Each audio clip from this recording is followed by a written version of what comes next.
Anytime. Okay.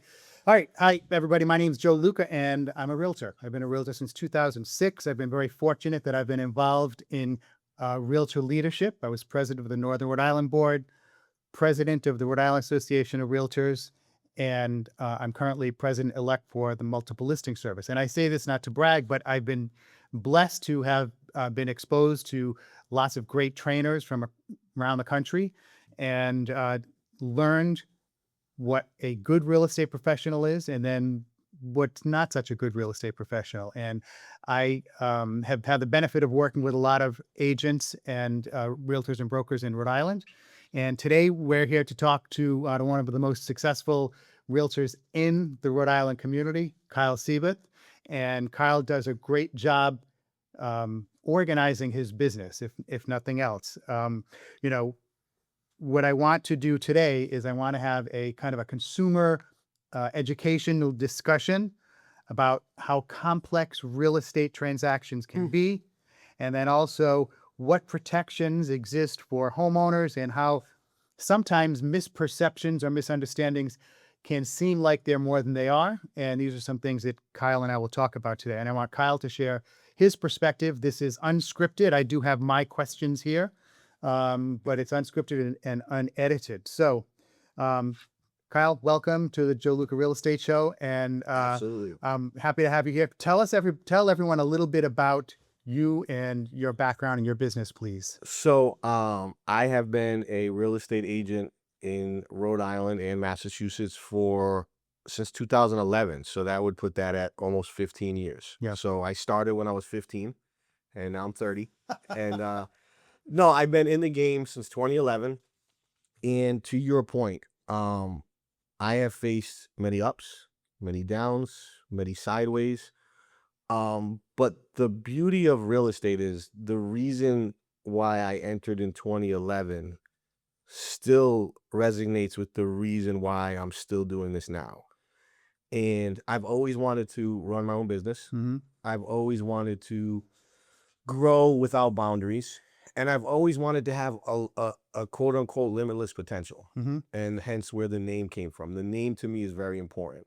I've been a huge Right, your job mindset is to person over the participate on last either 5 to side. 10 Yep. years. You get compensated And I for what your came from participation is. Yeah. And we complicate it sometimes way. Right. Exactly. I'm like, this is not that hard. Whatever age group we are, especially if you do it all the time. You go to high school. Our job is to be the one, and college, I use the referee kind of analogy because I was one. I was a college and high school basketball And you referee, get and benefits, I you understand get a when the 401k. game went here, And you pass I through stayed life here. for When the 50 client goes years or here, so, until you you know, get to stay 60 here. or 70 or When the whatever. client goes 70, here, I should say, I or stay 20. here. Yeah. And I think what at that does point, is you it brings collect your a quote unquote calming defined benefit factor plan, to or the your pension, or transaction when the your- buyer or your seller's like, DC, your defined "Oh, contribution plan, you and seem live calm." off of that Right. money for the yeah, rest of I'm your life. fine. Like, I'm And okay. I've done this that before. did not We're appeal good. to me. Yep. And they're bugging out, So and I'm I like, had to go no, against the we're grain. fine. Yeah. And my Like, what do you mean? I'm basically like, was real estate. we're That's fine. it. We'll I be don't think okay. people really No one's know gonna that. die Like, here. We'll be all right. they look Yep. at me and You know, oh, there's this no guy's surgery so, going on. you know, Yeah. he's this, And the he's thing is, that, if he's you're, whatever. you are a The reality client, is a I buyer was or a a seller, young and you're person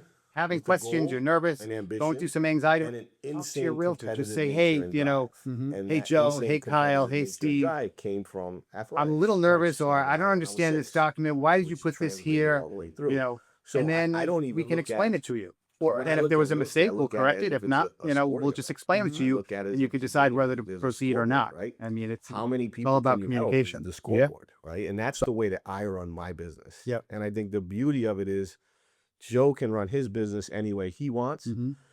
His scoreboard may be how many vacations he can go on in a year based upon his income that he makes during that year. Or his scoreboard or her scoreboard may be how much time do I get to spend with my children? Like, there's so many metrics Right. that people utilize.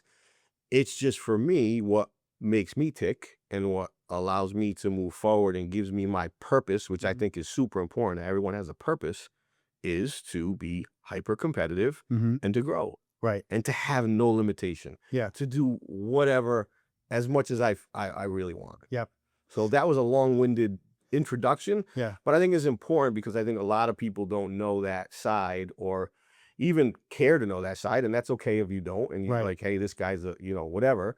But that's just the reality. And if anyone out there is listening or watching and they're like, you know, hey, I can resonate. Well, I'm here to tell you that I was no different than you at 22, 28, 31, 34, 35 years old. I just had a ambition and a desire and a willingness to compete. Yeah. I think one of the things that because I love what you said, and that's what I love about real estate too. Like this, it's really a uh, soulfully rewarding profession. You're helping somebody buy a home.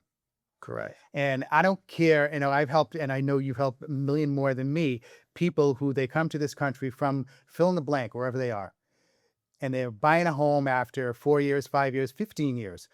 They never, I don't care where they came from, would have been able to buy a home that quickly or that easily in their old country. If it was in Europe, if it was in Asia, Africa, South America, never would have happened. And here you're able to help somebody and they work hard, they get their credit straightened out, they buy a house, and we're able to help them with that. And so that's one of the things that really is rewarding for me too. And I started, my radio show back in 2014 because it was remarkable how many people I dealt with, even like, the millennials, young people who didn't know anything about buying a home, and they were still operating under the pretense I need 20% in perfect credit in order to buy a home. And that's obviously not the case. Right.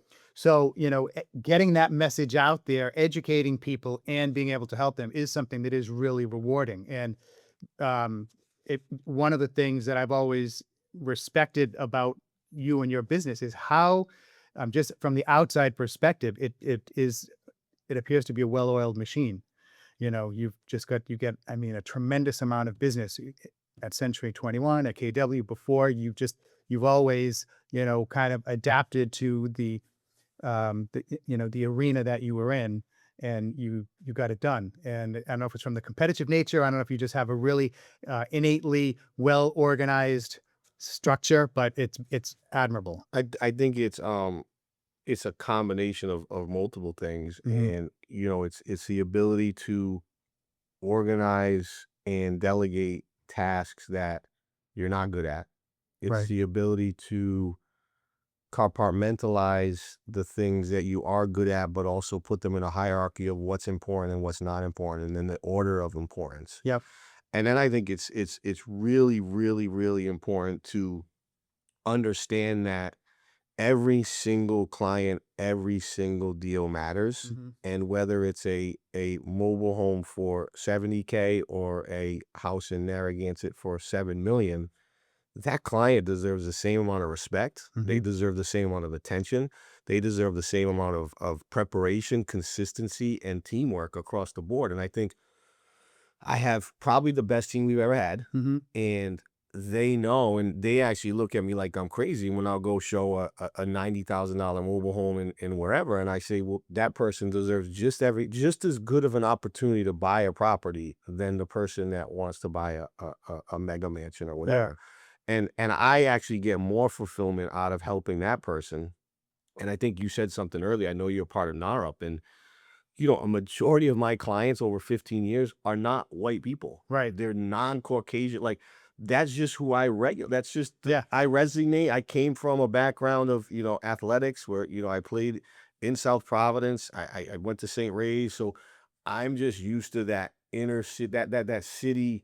Culturally diverse. Yeah, that's just group. like where I thrive. And Yeah. I think that's the unfortunate part of the last few years when all this stuff started like rumbling around. It's like, you have the wrong guy. I mean, Right. because at the end of the day, I love helping people of all walks of life, but more importantly, I like helping people that need more help. Yeah. And people and folks that are looking to a realtor and saying, I don't know what I'm doing. Right. Whether you're a 20-year-old white male or a 40-year-old Hispanic woman or a 70-year-old black guy, it doesn't matter. But the person that needs the most help is, in my opinion, we talk about fulfillment. That's the one that really matters. And I think that's the one where you can leave that deal ends and you say, and you see it. I'll be at a restaurant. Someone will come up to me and like, oh my God, I can't believe, and I don't even remember them. It's been so long. And I'm like, it's Right. you. And they're just like, you don't know, you changed my life. Like, you helped me do something no one else, I didn't even know how to do it. You know what I'm saying? Yeah. So like, that part is real. Yeah.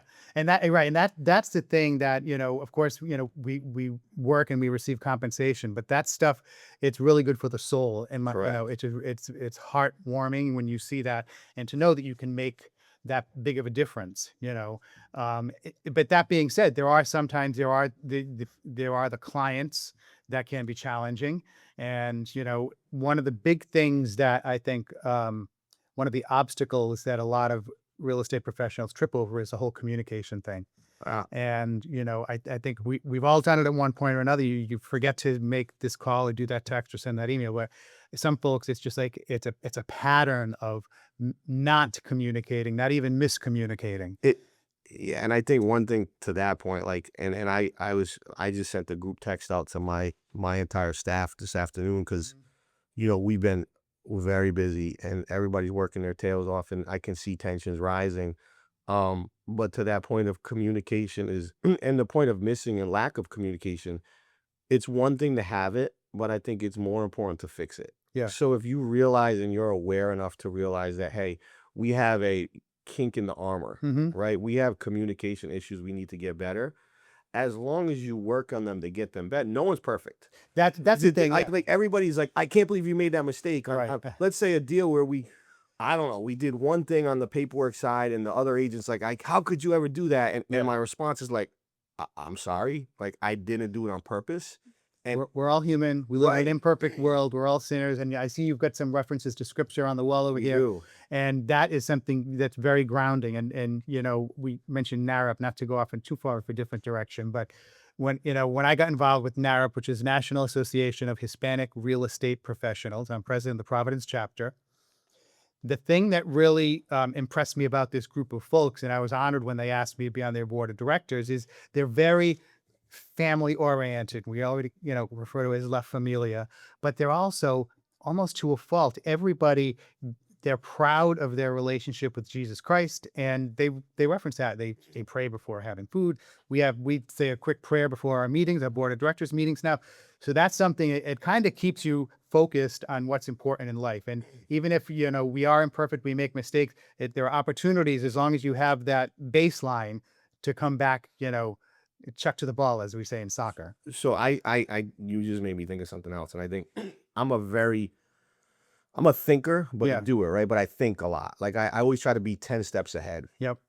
And I think when I think of people being good or bad people, right? Whether it doesn't matter what they are. And you said good clients, bad clients. I've probably only had out of thousands and thousands, I did $1 billion in sales. I probably had under 10 people I would say were tough clients. Yep. Because I'm able to be very patient with my clients, but Mhm. I worry about my side, not Right. the other realtor side. But to my point, I think, at the end of the day, when we talk about awareness and we talk about mistakes, I'm a big believer in intention. Mm-hmm. If your intention was to do the right thing and you made a mistake, you get every pass in my book, you're a good person. Right. If your intention, however, was to do something where it was purposeful to hurt someone or harm someone, then that's not good. Yeah. Right. And I think at the end of the day, we see it as realtors, right? So I'll be in a transaction and I've again, nothing to hide. I talked to you before, like you can ask me anything. One of the biggest things where I got kind of caught up in some stuff that was not good anyway around was I did a transaction where I sat in this seat and the other gentleman sat in that seat and we shook hands on a deal. And because we shook hands on a deal, I assumed that what we shook hands on was good. going to be in the contract. Mm. So my intention was to do what I looked another grown man in the eye was. Their intention was to say, he's not going to read the contract. Let me put all this other stuff in there to give me a leg up. Right.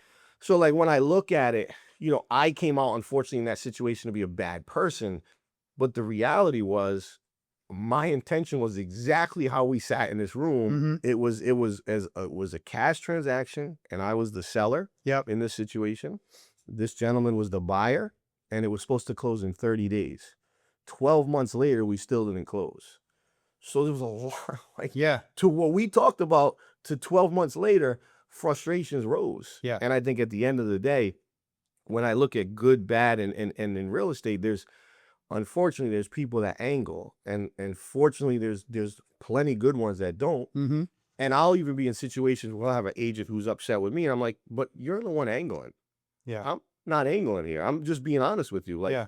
this is what we want to do. Like, here's everything's on the table, and you're trying to skirt around it. And I Mhm. think that's unfortunately where things get misconstrued. Yeah. And I think a lot of agents, I think there's a lot of great agents, but I do think there's a lot of agents that have intentions that aren't for the better. Yeah, and I think one of the challenges that I don't know if anything can be done about it, but that you have to deal with is because you're so successful. There are always people that aren't successful. They're gonna look to tear down. You know, and I've had female real estate professional friends who are reasonably successful, and you talk to other females, they don't know my relationship with this person, and they're always trying to tear her down, spreading lies about another female. And I think the same thing happens to you. I mean, only you get it from men and women, It unfortunately. doesn't matter. It Doesn't doesn't matter for matter, who. right? And that's the sad thing that people that's why he makes that, whatever. That's why he does so much business. And Right. it, as opposed to, because we've done deals together over the years, we've just interacted, and it's just like you just want to get the deal done. That's As it. long as a buyer wants to sell and the That's seller it. wants to buy, I mean, the buyer wants to buy and the seller wants to sell, we're good. Let's just get everybody to do what we have to do, put our egos aside. I made a mistake.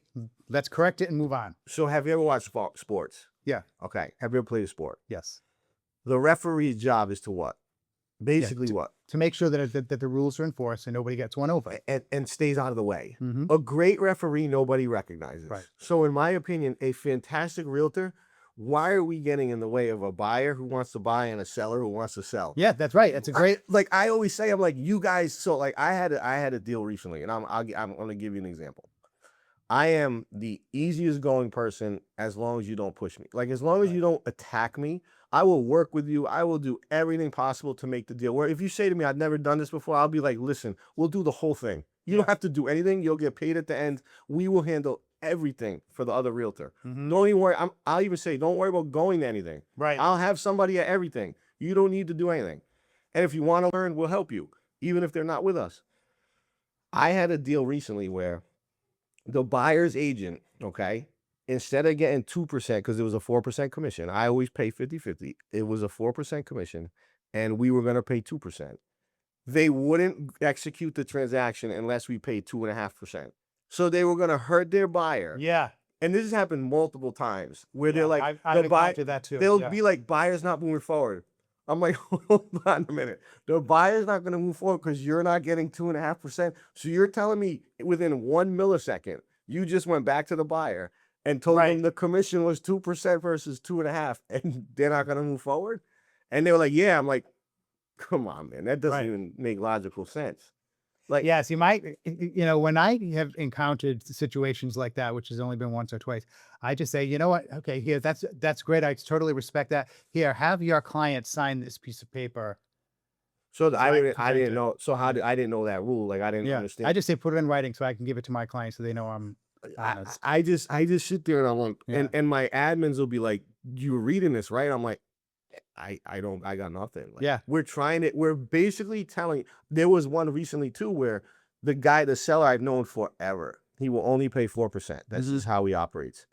The buyer's agent was so adamant for 2.5. I just took 1.5. Yeah. Because I'm like, this is crazy. Yeah. Like this is absolutely insane. Like I'm not going to impact my seller. Right. Exactly. Because you won't take 2.5. I'm not going to keep going back to him and being like, pay another half. I'm like, I'll just eat the half. Yeah. But nobody understands that side. They only want to throw this and this. And I'm like, you know how many times I've put deals together or saved deals, or the deal gets to the end and someone needs $1,000 and the other agent can't do it and I kick in 1,000 just to move forward. Yeah, exactly. Just to move on. Yeah. And that's you made me think of something else too, because I know you a little bit. I know you do a lot of other philanthropic all the things time. that you're not one of these people that says, oh, here I am giving a check to this. No. You just, do it on the DL, and you're not looking to get recognized for it. You're looking to actually help a group, help people out. And I respect that a lot, because that's one thing I respect about our president. It's like, he would help people out with like major league over the years. He never got any exposure for it. you know, because I mean, even in the Bible, you're not supposed to do it just to get I don't tell exposure. anyone. I mean, we donate a lot of stuff, and I don't tell anyone. And Yeah. I I I can tell you this: we donate to a specific purpose, though. I only donate to children in Yeah. need. That's like my big thing. Like kids that don't have a chance, I'm donating. Hmm. Adults is different, but kids Yeah. is like you come to me with a kids program that needs money, I'm gonna give it to them. Yeah. Like, cause I get it, Yeah. and that kid should have a chance. Yep. You know Yeah. what I mean? That's good. But we don't posterize it. I'm not standing here with a big check. Like I don't need to do all that. No. Like, there's, and it's a significant amount. It's not like $100. No. It's Right. I can imagine. in the thousands every Yeah. time. Yep. You know, which, And right. And so those are the types of things. And again, that's not the purpose of this interview is to talk about that. But those are the things that people don't know about you, and they only see, you know, Kyle's at the top of sales. Kyle, you know, this, and then when there is negative press, again, which comes from people who have their angle, their agenda, right. that are maybe perpetuating or blowing that up. You know, I have in another lifetime I worked in politics, so I look at media with a skeptical eye to begin with Mhm. because I know how much they control, and you know, so I see something like that, especially okay, it's the second time we're seeing the same story, the third time I'm seeing the same story. 8 times. Yeah, what? Okay, there's something else going on here because nothing has changed in this article. Correct. You know, so clearly somebody has an agenda. And so the way I look at it is, all right, there's something more to this story. I don't know what it is, but clearly it's not just this negative, air quotes, negative story right here. What's on the other side of it? And most people don't ask those questions. They don't think that way. I mean, I didn't before this. Yeah. I mean, before this all stuff went down, I would have never ever said, wow, that might not be true. Yeah. Or let me read into that a little deeper because you might not don't believe what you read. I always was just like, I thought that you could just write what was the case. Yeah. And then I got in this same thing I'm in, and I'm like, that's not what happened. Yeah. Even close to what happened. Yeah. And again, even in that situation, I'm not going to talk poorly about anyone. I'm not going to talk poorly about the media. Mhm. Everyone has the right to free speech, and everyone has the right for their own opinion. But at some point in hopefully the very near future, I'm able to really explain how things went from my perspective, Right. versus just another side. Yeah. And I think at the end of the day, one thing I say all the time when it comes up, if I operated, let's just be logical for a minute. Mhm. Two logical scenarios. If I operated unethically like that and illegally like that for Mhm. 15 years, because you said something earlier and you said that's how he did it, right? That's how he made it, or Right. that's how he does all those deals. Let's just be as simplistic as possible. Mhm. If I operated illegally and unethically time after time for 15 years, number one, wouldn't this have come up 15 years ago? Yeah. Number two, if I specifically went after a demographic that was non-English speaking, Right. don't you think someone would have come after me Mhm. physically? Yeah. Because I know damn right if it were me and someone was doing that to my people or my family, or like someone would come physically at, like that Yeah. wasn't what happened. Right. And there's a reason why, because it was never an intention of what the way it was portrayed. Mhm. It was so different than the way that it was presented. And I think the second piece of that is, you sell real estate, I sell real estate. When is the last time in your career that you've heard of someone stealing a home, Yeah. No, putting it in their pocket, Right. and walking out with it? Yeah. Without a lawyer involved, Yeah. or without paperwork involved.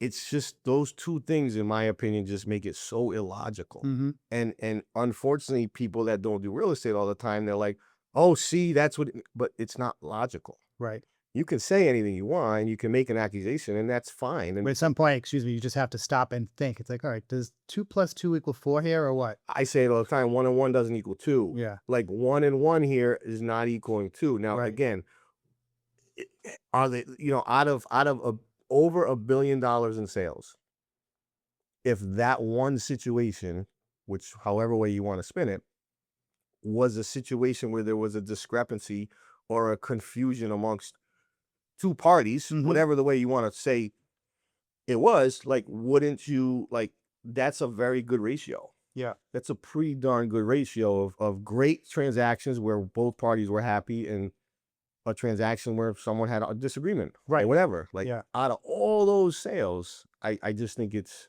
the ratio there is pretty insignificant. Yeah.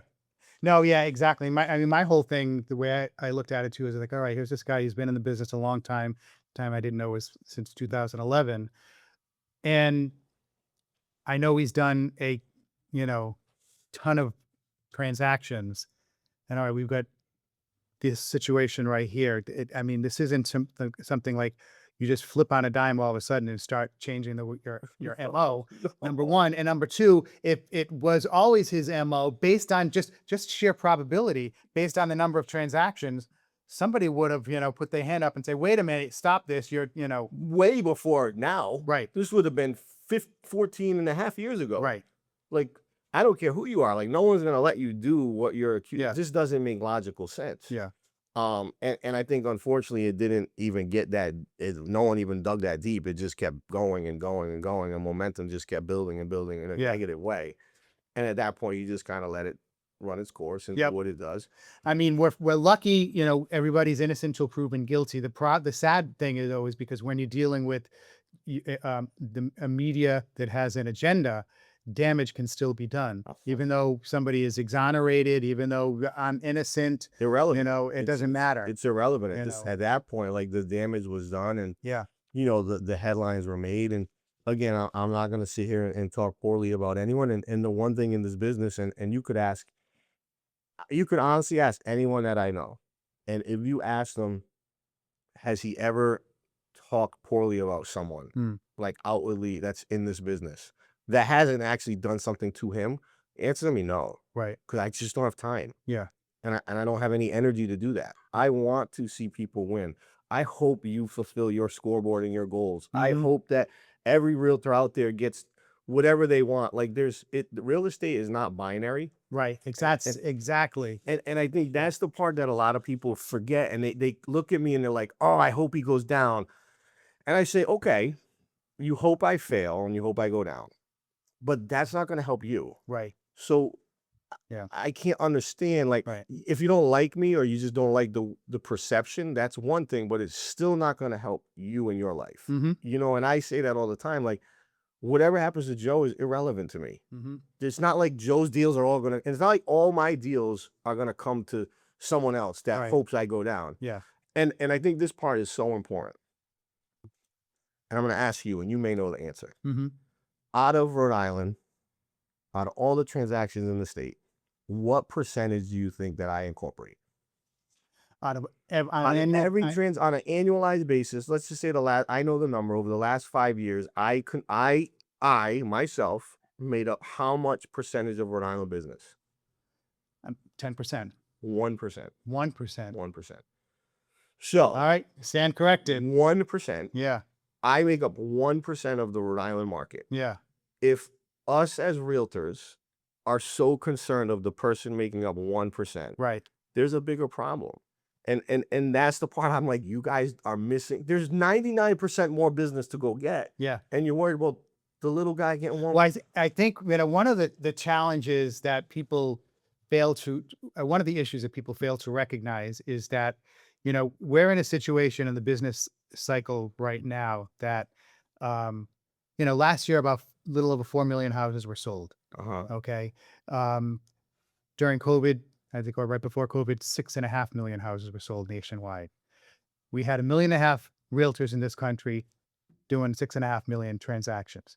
We have about 1.3 million realtors now doing 4 million. So the number of transactions has dropped by over a third, and you have almost 98% of the same people chasing those business. So there's a lot of people who are either doing less business or no business. But the people who are productive and focused and have systems like you and some other people in the state, you're going to be able to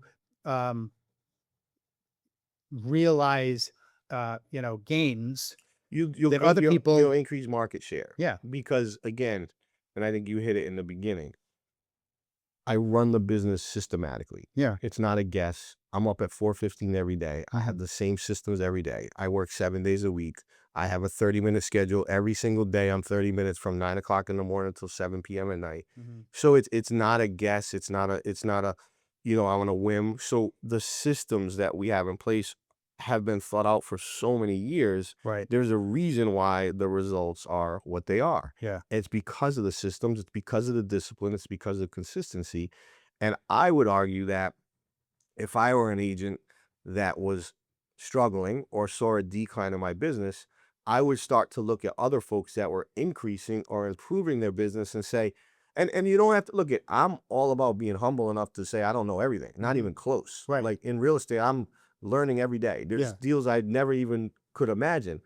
But if I'm in that position, I would reach out to someone and say, hey, what are you doing that works? Yeah. Not, I hope that guy fails, I can't stand them. I would say, what is this guy or gal doing that works? And I still do that. I still look at other people in other states and in our state and say, oh, I like that. Yeah. I do the same thing. Ooh, I like Yeah. that idea. That's a really good idea. Kudos to that guy. Right. Kudos to that gal. That was a good social media post. Yeah. Yeah. Instead of saying, oh, I can't believe what they did. Did you Right. see? No, I'm like, that was pretty darn good, man. Yeah. Yeah. Great job, bro. Exactly. Yeah. I mean, I just have a thing. And I tell this to my colleagues because sometimes, my colleagues are like, they're just throwing arrows at people that are successful. I'm like, I've done a lot of transactions with that group, and every one of them, the agent was unbelievable. I wish more agents were that professional. Now, there have been times where they've structured their deals, so I've got the listing and they made more money than I did. Right. Doesn't matter. I respect them for that That's their because I business. only had to represent my seller and make sure that I have a fiduciary obligation to them. I don't have a fiduciary obligation to make sure the other side makes less money than me. No, it's irrelevant. Right, And exactly. it gets back to, so that's another point where I hear people so we also do a lot of investment stuff and we work with a lot of wholesalers and flippers and people that do off market stuff. And one of the biggest things I see when a newer investor gets into the game, and I think hopefully people can learn from this, is if Joe gets the house for $1 Mm-hmm. and sells it to me for 10 and I can sell it for 20, Joe makes $9. Mm-hmm. If Joe gets the house for $5 and sells it to me for 10, Joe makes $5. But either way, I'm still getting it for 10 and it's irrelevant what Joe makes. I don't care if Joe, and in your example, the buyer's agent makes more than me Right. because I'm still good. Right. I'm not worried about their side. Mhm. I'm worried about my side. Right. And at the end of the day, a lot of investors get so caught up in like, oh, that wholesaler made 50 grand. Well, why don't you do this? Clap Right. for him. Why don't you say, great job for you. You were able to make 50 grand on that and I bought it and I'm going to make money too. Yeah. So we're going to all clap for each other. Yeah. And I think that part is to me is like so mind blowing, but it's very common. Yeah. That you see people. And that's the thing. I remember there was a joke about this factory, and the factory, made 100,000 widgets a day, and they made all this money every day. And then something happened. Nothing in the factory worked. Everything stopped, and they couldn't figure it out. And they're like, every day we're losing 100,000 widgets profit. Couldn't figure it out. Brought in all these expensive technicians. And then finally somebody says, I know a guy who used to work on these machines. Let me see if I can bring him in. The guy comes in, he walks around the machine, comes over, looks at it, gets a hammer, bangs it, everything fixed. And they say, okay, how much do we owe you? He's like, $10,000. So like $10,000 just for banging it with a hammer? He goes, no, it's not $10,000 for banging it with the hammer. It's for the 15 years of knowledge that it took to know where to bang it with the hammer. 100%. And it's that knowledge and that experience. If it's how to market something, how to identify value that in your example that you saw and you could convey to a buyer that I didn't see and I couldn't convey to you. Correct. So that's where the value comes. And that's why as a real estate professionals, part of our job is to add value for our client, either on the buyer side or on the seller side, because they don't have the skills, they don't have the knowledge, but we do. Correct. And that's one thing that I think is important, that whether the buyer agents add value to their buyer transaction or the seller agent, listing agent rather, adds value to the listing side, both parties get compensated. Right. And it depends on their client. And one thing I said, so when all the press was hitting and all the negativity was out there, and the negatives are way louder than the positives because no one wants to say anything positive because then they're going to get ostracized, and I get it. And it looked like I had no support and I was going to drown and there was no way for this guy to get back up. And someone asked me and said, well, how do you have so many negative reviews or negative comments on the thing. And I said, 1 second. In real estate, there's two sides of a transaction.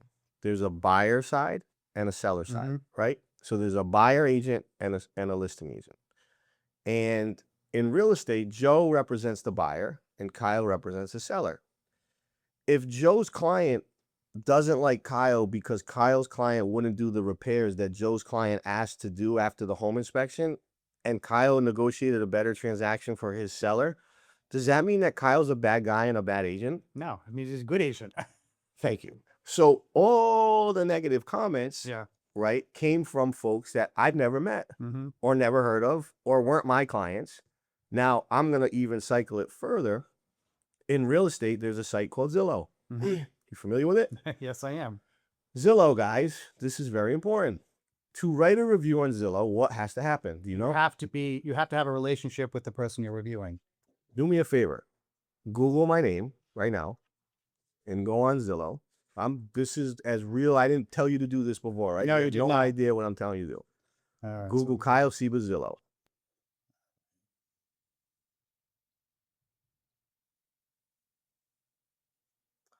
Did it come up? Yep. How many reviews?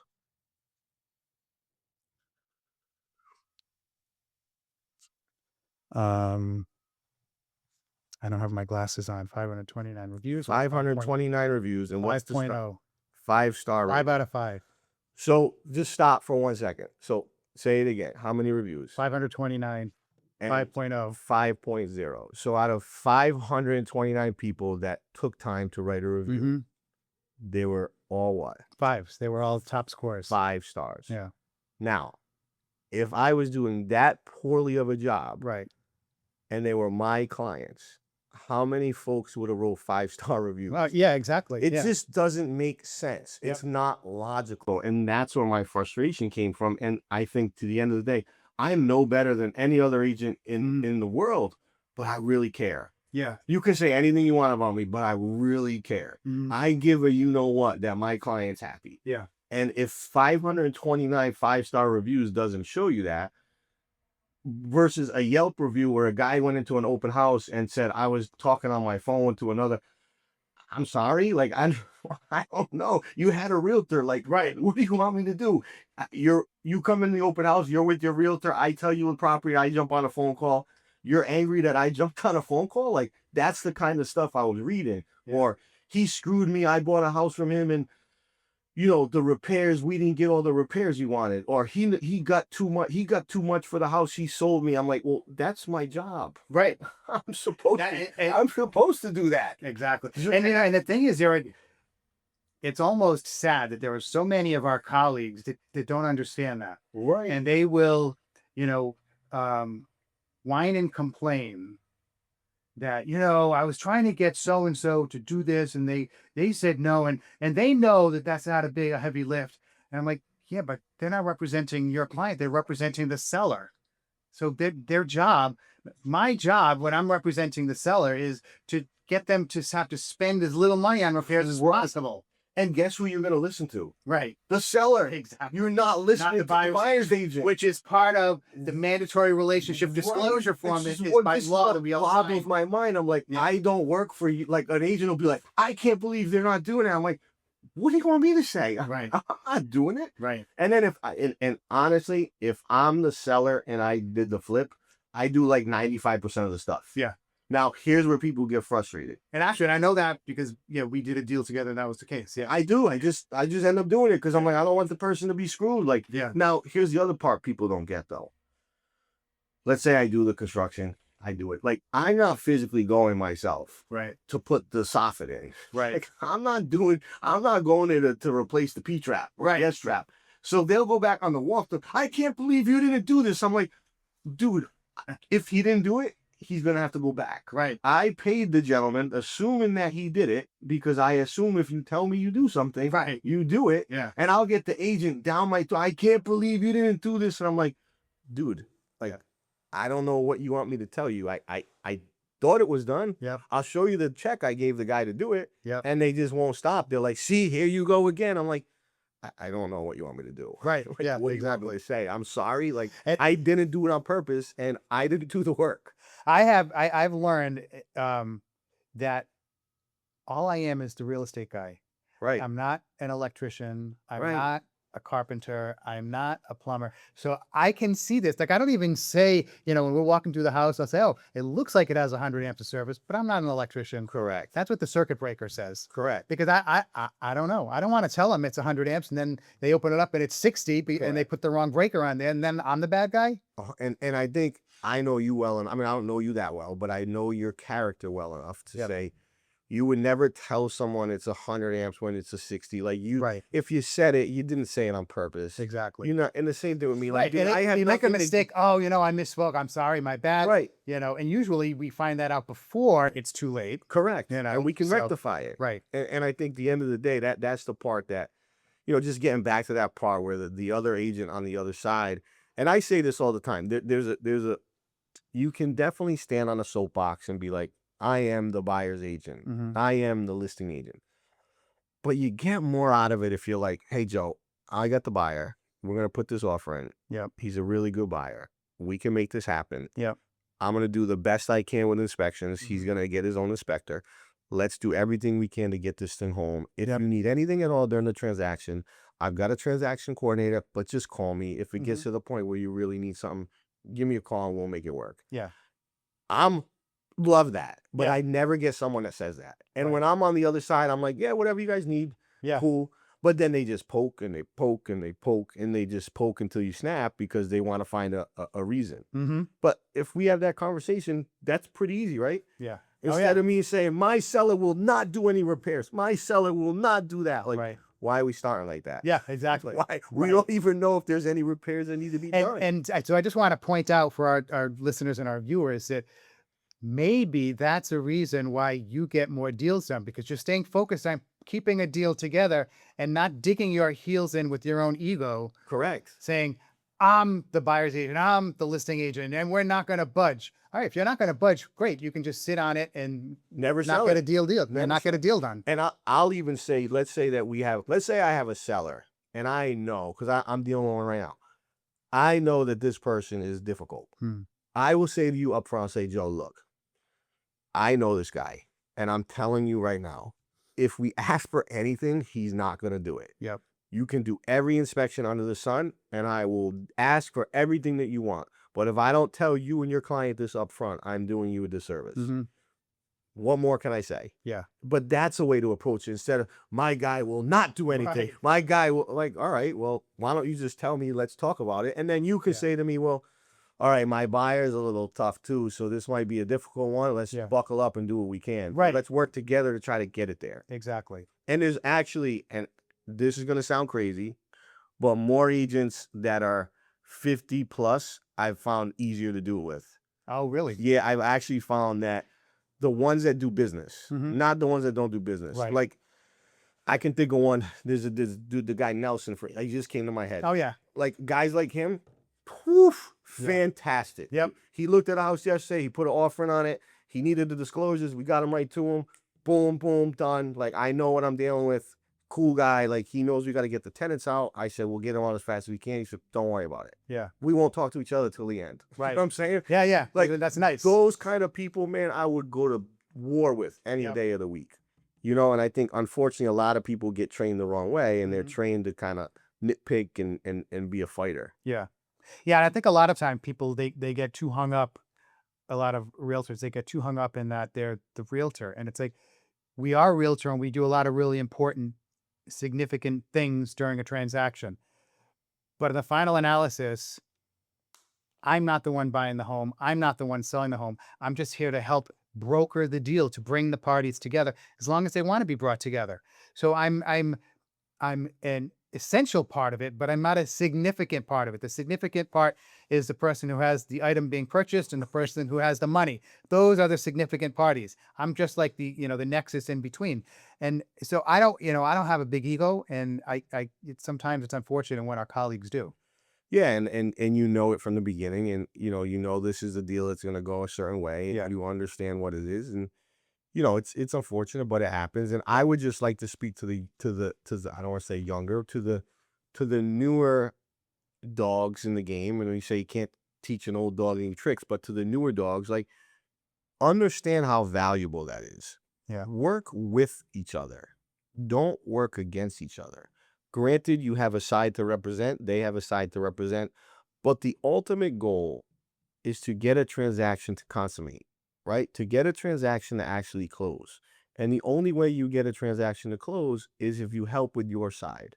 So your job is to help guide your side to the finish line. Joe's job is to help guide his side to the finish line. And that's how you get to a successful closing. Not by fighting tooth and nail all the way through, Right. by working together. So Yeah. at the end of the day, like, that's a big, if you take anything away from this from as a realtor, and I know you have a very, your stature in that position is much higher and much more important than I am. But by you agreeing with me, I think can speak volumes to people that, hey, look, like, maybe these guys are right. It's okay to work together. Right. Right? Wouldn't you Exactly. agree? Like, Yeah, absolutely. as a board member and being on every sort of board Yeah, I mean, imaginable. as I had said in the beginning, I'm fortunate that, I've been asked to, tapped on the shoulder, you should get involved in leadership, as I've been on lots of committees. And, a lot of times I got into situations and they were like, oh, you can do this. And I'm like, yeah, but I don't know anything about it. And they say, well, I'll train you. I'll train you. And then that person retires and now I have to sink or swim and figure it out. And so then you kind of earn your cred and they push you up into more leadership. But that's great because I was able to get training, media training, communication training from some of the best people in the country. And in addition to being exposed to some of the best realtors in the country and business people in the country. So I get to learn from them. And those are lessons that I can bring back to my business so my clients can benefit from that. And it also helps me identify traits in people around here that, wow, that's really good. Right. And it's also very humbling too. And for Rhode Islanders, it's significant because so many times, I think people who are watching this and listening will have heard this before. Oh, but it's different in Rhode Island. It's different. It's not. You can go to like Oshkosh, Wisconsin, or a certain neighborhood in Los Angeles County. They went through the exact same thing we're going through at some point before. So it's not just Rhode Island. There's a lot of commonality across. We have a big country with 330 million people, whatever it is. And there are a lot of commonalities, and we can learn from people in other parts of the country to make us better, more productive, more effective in what we do in our business. And I would argue it's absolutely not different in Rhode Island. Right. It's, you're selling a house and there's a buyer and a seller. There's Right. really not much more to it. Right? Your job is to participate on either side. Yep. You get compensated for what your participation is. Yeah. We complicate it sometimes way. Exactly. I'm like, this is not that hard. Right. Especially if you do it all the time. Our job is to be the one, and I use the referee kind of analogy because I was one. I was a college and high school basketball referee, and I understand when the game went here, I stay here. Right. When the client goes here, I stay here. When the client goes here, I stay here. Yeah. And I think what that does is it brings a calming factor to the transaction when the buyer or seller's like, oh, you seem calm. Right. Yeah, I'm fine. Like, I'm okay. I ain't done this before. Like, we're good. Yep. And they're bugging out, and I'm like, no, we're fine. Yeah. Like, what do you mean? I'm like, we're fine. We'll be okay. No one's gonna die here. We'll be all right. Yep. There's no surgery going on. Yeah. And the thing is, if you are a client, a buyer or a seller, and you're having questions, you're nervous, going through some anxiety, talk to your realtor. Just say, hey, hey Joe, hey Kyle, hey Steve, I'm a little nervous, or I don't understand this document. Why did you put this here? And then we can explain it to you. And if there was a mistake, we'll correct it. If not, we'll just explain it to you, and you can decide whether to proceed or not. I mean, it's all about communication. Yeah. So I don't know if you had any other questions you wanted. No, we covered all the important stuff that I wanted to. I want to like rapid fire stuff at me, or just anything that you hear. You're around people more than you're around. Like, I don't hang around realtors for that reason, because people like to throw arrows and darts, and I would leave there with the shot in my back. Right. Yeah. But so I kind of just stay to myself, and some people don't like that, but I just I don't go out, I don't party anymore, I don't do any of that, so I just kind of stay to myself and focus on my family and my business, and try to be the best I can. Yeah, I mean, I think that's if there's a lesson or something, I think that people can learn from this conversation is that, you're successful, but you're also very hardworking. I mean, Extremely. how many people watching and listening to this get up at 4:15 every morning, 7 days. 7 days a week, work until 7 o'clock at night? And I know he works later than that because we've exchanged texts after Correct. 7 o'clock. That's on the So, road till 7. yeah, I'm still on the phone. right. That's just on the road and appointments. And then after that, you still have to get back to people and respond. Right. And, I just would like to just emphasize that people, um, recognize that, Kyle, he's a regular guy. He's a good guy. He does a lot of good things that he doesn't toot his own horn, because he doesn't want to. He doesn't need to. He just does it because he knows it's the right thing to do. And I know I have, when all of the nonsense hit the headlines regarding Kyle, I was like, oh my God, it doesn't look good. But I also, the next thing was like, I know there's more to this story. And what I've learned from my life in politics, in another lifetime, is you got to reserve comment, decision making, judgment. Give it something, 36, 48 hours just to settle in and think about, all right, what is the reality of this? And, there was a lot more to the story that, your situation, and I don't want to talk about that, but I learned about it, and I suspected that was going to be the case. But that's something that's, going to resolve itself out. It's just a matter of time. But in the meantime, you still have a productive, successful business that you run, and you're just like the freight train going down the track, and you do what you do. And I think that's something that I want to convey, to consumers, and then all of our colleagues that are watching and listening, because there's a reason why some people are successful and some people aren't. Yeah. I mean, I think at the end of the day, when you look back at it and you say, going through all the media and the headlines and the negativity and the inner pain and pressure and all that stuff, like, Mm. how many people would have kept going? Right. How many people would have packed it in? Yeah, Like, I was talking to one of our agents who's he's a very, very good agent. Like, you know him, he's a fantastic agent. And he was like, well, there's not a chance I could have come back. Yeah. He's like, there's just no way. I wouldn't even get up. Wow. Never mind come back. And think about it, to go through that, knowing that, think about this, knowing that what really happened. Right. Deep down how everything went down. Mm-hmm. And you also know how things were illustrated. How would you feel? Yeah. No, yeah. When you can't really say anything because you just kind of there's really no way to win that situation. How do you feel? Yeah. And I think that feeling of Frustration. beyond, Yeah. I can't even explain it. Yeah. Beyond knowing, I guess when I started in the beginning, I talked about intention. And when I look at the intention of what happened and how it went down, Yeah.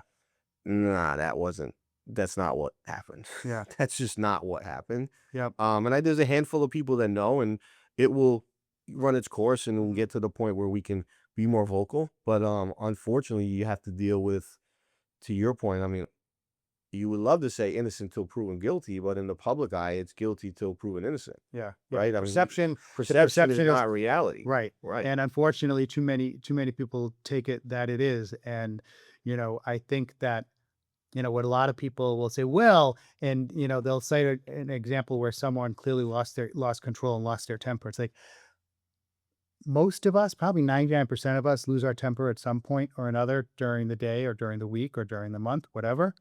And anybody who has, been in your presence knows that that's not normal you. Right. You're, because like, as you said, and as I've always witnessed, you're like, cool as a cucumber most of the time.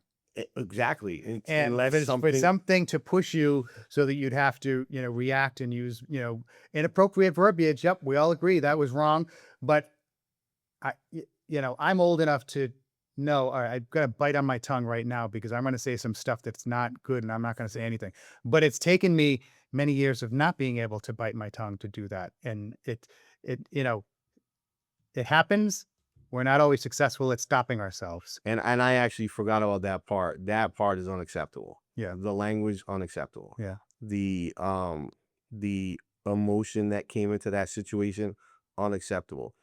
Whether it was in or out of context, the way just a moment that was supposed to be shared amongst it's just not a good a very emotional reaction, and I forgot about that part, and that's not acceptable. Now the other stuff that we were talking about, I not changing anything on that. That is Right. that is a just a weird sort of situation, Yeah. but the language and the and any sort of, if anyone felt any type of way about that, that is a deep apology for any words or any language used there. It was never meant to be anything more than frustration, and there's no excuse for it. Yeah. That part I own and I take full accountability for, and that's not okay. Right. That has been, we're doing everything. I am a very intense person. Yeah.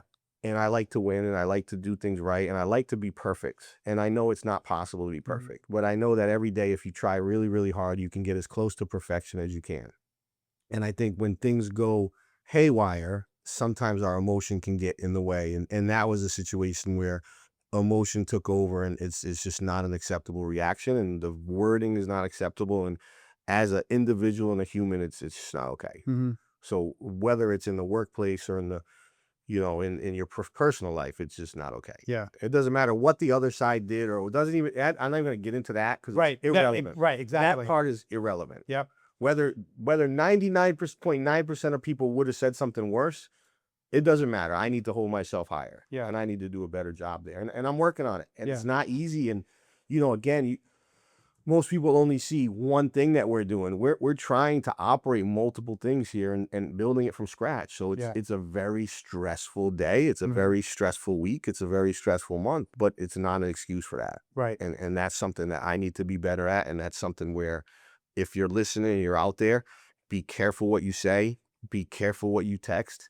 You never know who's on the other end, and you never know, even if you trust the folks, that they could throw you under the bus. Right. Because they could copy and paste it, and Hence the situation. I'm not going to get into it. Yeah, It was yeah. nowhere near the way that was supposed to happen either. But again, Yeah. the words are the words, and the language is not acceptable. So Yeah. I apologize to you and to anyone. Well, yeah. I think anyone that took offense to it, right. I deeply apologize, because that is not me.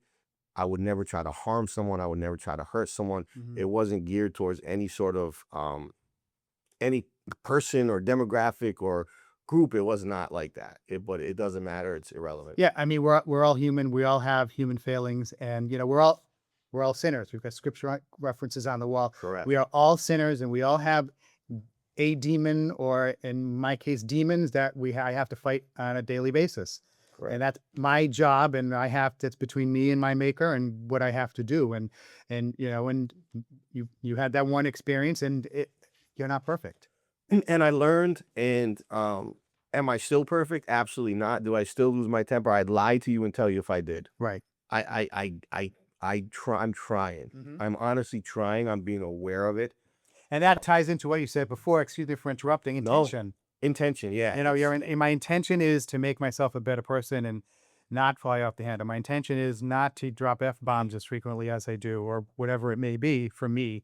And sometimes I'm better at that. Sometimes I fail. It's a struggle. Look, the reality is, anyone that's in a high stress environment, if you could go about your day every day and not get frustrated or aggravated or say a word or a swear word or a cuss word, you are a better person than me. And I need to keep working on becoming better, because it's a very difficult thing to do, and it's doable, but it takes time. Again, we weren't, I don't know about you, but I wasn't brought up in a media centric household. I wasn't brought up in a household that was in front of people or on social media, or, a public figure, or whatever you want to call it. And so it's a learning experience. Yeah. And, Exactly. I know I'm going to get better, and I'm going to do better, and try better. Yeah. Yeah. But I would never intentionally harm someone or try to hurt someone's feelings like that. It's just that's not me. It's not me. Good.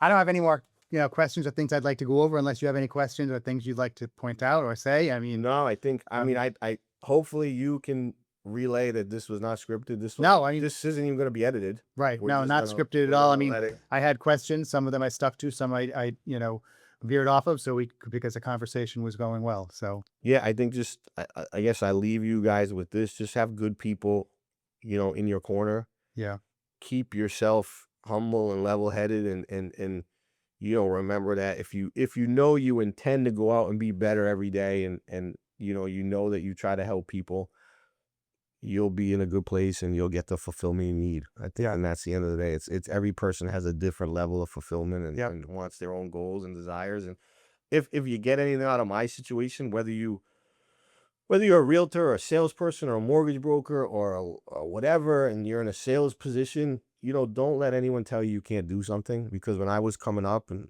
you wouldn't know this, but there was a lot of realtors who were like, yeah, you'll burn out, and what you're doing is impossible, and you'll never do 100 deals, and you'll never do 50 deals. And I was like, wow, why do you say that in my head? Because I'm so young and new. And I was like, I think I can do it. yeah, And I just did it. So right. if you have that aspiration and you have that desire and dream, like, go get it. Yep. Don't let anyone stop you. Go get Yeah. it. That's the lesson. You have the desire and the dream, go get it. Go get it. All right. So, hey, thank you very much again. I think we can wrap it up on that note. If anybody has any questions, you can always reach out to me, Joe Luca, 401-409-5030, voice or text. Or if you need to reach out to Kyle, 508-726-3492, voice or text. And I'm always here. likewise. Thank you very much, everyone. And we'll see you in the next episode. Take care. Bye-bye.